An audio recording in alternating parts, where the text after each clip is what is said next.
بسم اللہ الرحمن الرحیم۔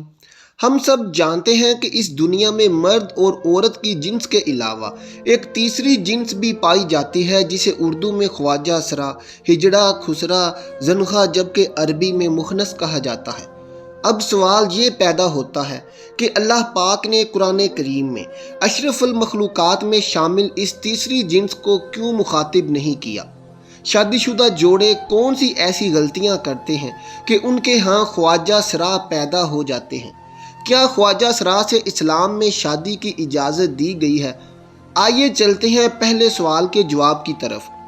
بے شک اللہ پاک ہی ساری کائنات کا خالق و مالک ہے، پھر ایسے کیسے ہو سکتا ہے کہ وہ اپنی مخلوق میں اس تیسری جنس کا ذکر نظر انداز کر دے؟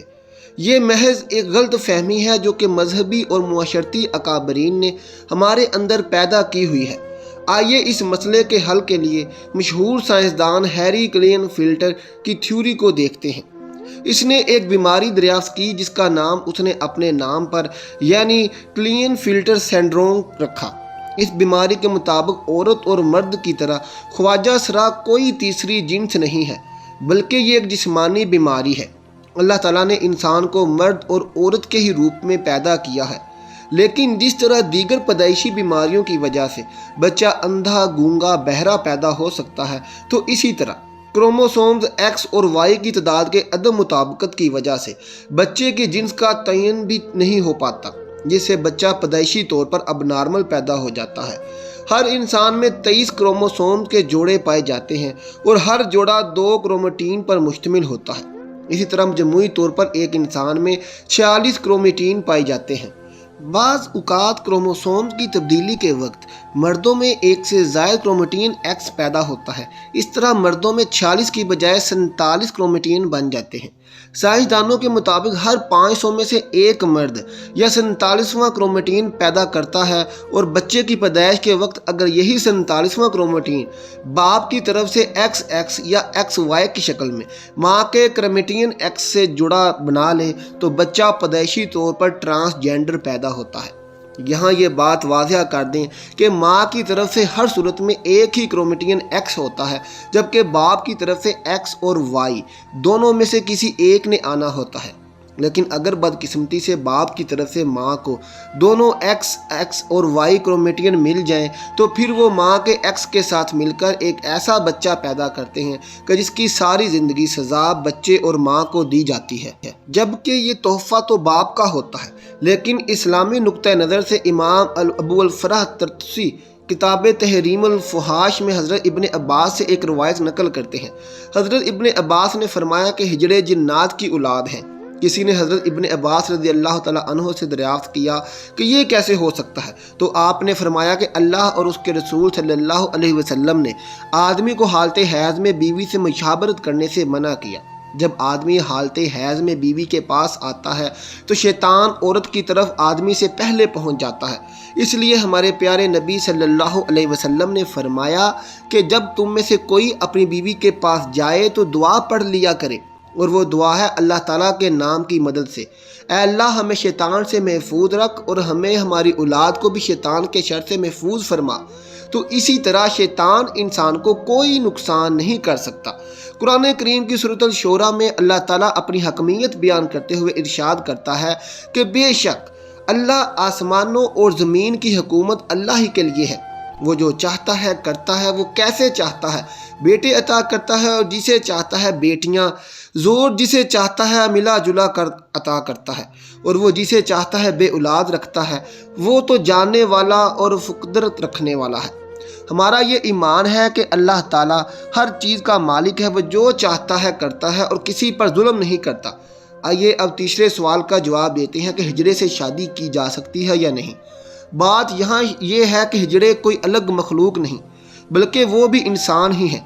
خلقی اوصاف کے اعتبار سے ان سے بعض مردانہ اوصاف سے محروم ہوتے ہیں اور بعض زنانہ اوصاف سے۔ یہ انسان کی تخلیق کے وہ عیب ہیں جو اللہ نے ان میں ایسے ہی رکھے ہیں جیسے ہم بعض لوگوں کو انسانی اعضاء سے معذور پاتے ہیں۔ یہ نقائص امتحان کے لیے انسان میں رکھے جاتے ہیں۔ ایک انسان جو کہ معذور ہونے کے باوجود کامل عقل شعور رکھتا ہے تو اس کا امتحان صبر کا امتحان ہے۔ خنشہ مشکل یعنی جس شخص میں مرد و عورت کی علامت بالکل مساوی برابر ہوں، سے کسی لڑکے یا لڑکی کا نکاح شرعاً جائز نہیں۔ البتہ خنثی و غیر مشکل، یعنی وہ خنثی کے جس میں مردانہ قوی علامت غالب ہوں تو شرعاً مرد شمار ہونے کی وجہ سے اس کا کسی لڑکی سے نکاح، اور اگر اس میں زنانہ صلاحیتیں اور علامتیں غالب ہوں تو اس کا کسی مرد سے نکاح شرعاً بھی جائز اور درست ہوگا۔ ایک دفعہ ایک شخص باب العلم امیر المومنین حضرت علی کی بارگاہ میں حاضر ہوا اور عرض کرنے لگا، اے امیر المومنین، میرا بھائی ایک خواجہ سرا کی محبت میں گرفتار ہو گیا ہے۔ جب ہم نے اس کو اس مکروہ عمل سے باز رکھنے کی کوشش کی تو اس نے اسے مخنث سے شادی کر لی۔ اب آپ بتائیے کیا یہ نکاح جائز ہے؟ جب یہ معاملہ حضرت علی کے سامنے پیش کیا گیا تو آپ نے خواجہ سرا سے دریافت کیا کہ تمہاری مشابہت مرد کی طرح ہے یا عورت جیسی ہے؟ خواجہ سرا نے بتایا کہ مجھ میں مرد اور عورت دونوں کی خصوصیات پائی جاتی ہیں، مجھے ماہواری بھی آتی ہے اور میں مردوں کی طرح بھی زندگی گزارتا ہوں۔ حضرت علی نے اپنے غلاموں کو حکم دیا کہ اس خواجہ سرا کی دونوں طرف والی پسلیاں شمار کریں، اگر بائیں جانے والی ایک پسلی کم دکھائی دے تو پھر اس کو مرد سمجھا جائے گا، ورنہ اس کو عورت تصور کیا جائے گا۔ جب یہ واضح ہو گیا کہ خواجہ سرا کی ایک پسلی کم ہے تو حضرت علی رضی اللہ تعالی عنہ نے فیصلہ صادر فرمایا کہ اسے مرد شمار کیا جائے اور اس کے شوہر اور اس کے درمیان علیحدگی کروا دی جائے۔ اسی طرح خواجہ سرا کی وراثت کا بھی مسئلہ ہے، اگر تو وہ مرد کے مشابہ ہے تو وہ مرد کا حصہ پائے گا، اور اگر عورت کے مشابہ ہے تو عورت کا حصہ پائے گا۔ افسوس کہ ہمارا معاشرہ جو کہ اسلامی معاشرہ کہلاتا ہے، اس میں انہیں عزت و احترام حاصل نہیں جو کہ مرد و زن کو حاصل ہے۔ اسلام میں قدرتی طور پر پیدا ہونے والے ہجڑے بچوں کے لیے وراثت میں حصہ رکھا گیا ہے۔ اس معاملے میں سب سے پہلے والدین کو شعور دینا چاہیے کہ اگر کوئی ایسا بچہ پیدا ہوتا ہے تو اس صورت میں اسے گھر سے نکالنے کی بجائے معذور سمجھ کر معاشرے کا کارآمد شہری بنانا چاہیے۔ اس سلسلے میں دوسری اور بڑی ذمہ داری حکومت وقت پر عائد ہوتی ہے کہ ان پر جو کام کاج کے دروازے بند ہوتے ہیں، جن کی وجہ سے یہ سڑکوں پر بھیک مانگنے تک مجبور ہو جاتے ہیں، وہ ختم کی جائیں۔ اس سلسلے میں قانون تو موجود ہے لیکن عمل کوئی نہیں کرتا۔ بہرحال ہماری آج کی ویڈیو اسی سلسلے میں ایک کاوش تھی کہ ان لوگوں کا وہ حقوق دلوائے جائیں جو کہ باقی تمام شہریوں کو حاصل ہیں۔ میری آپ سب سے درخواست ہے کہ خواجہ سرا کو تحقیر کی نظر سے دیکھنے کی بجائے ان کو بھی عزت اور احترام دیا کریں جیسے کہ معاشرے کے دوسرے تمام افراد کو حاصل ہے۔